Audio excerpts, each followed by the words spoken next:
BRS सरबराह के चंद्रशेखर राव ने किसानों को हौसला रखने और बहादुर बनने पर जोर दिया है। केसीआर ने करीमनगर जिले के रोलर मंडल मखदुमपुर का दौरा करके खुश्क फसलों का मुआयना किया। इस मौके पर उन्होंने खेतों के पानी के मसाइल के बारे में वाकफियत हासिल की। इस दौरान कई किसानों ने बीआरएस सरबराह के चंद्रशेखर राव के सामने अपने मसाइल पेश किए।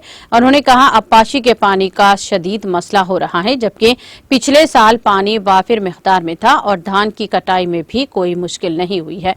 अब सारे खेत खुश्क हो गए हैं। कहने लगे कि एक बार नदी में पानी डाल दिया जाए तो तमाम किसान खुशहाल हो जाएंगे। एक किसान ने खदशा जाहिर किया कि पीने के पानी की भी किल्लत है।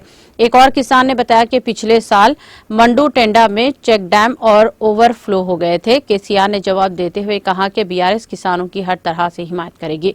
किसानों को बहादुर बनकर लड़ना चाहिए। उन्होंने कहा कि बीआरएस किसानों की हिमायत करेगी। केसीआर के हमरा साबिक वजीर जी कमलाकर, बीआरएस सीनियर कायद विनोद कुमार के अलावा दीगर बीआरएस कायदीन मौजूद थे।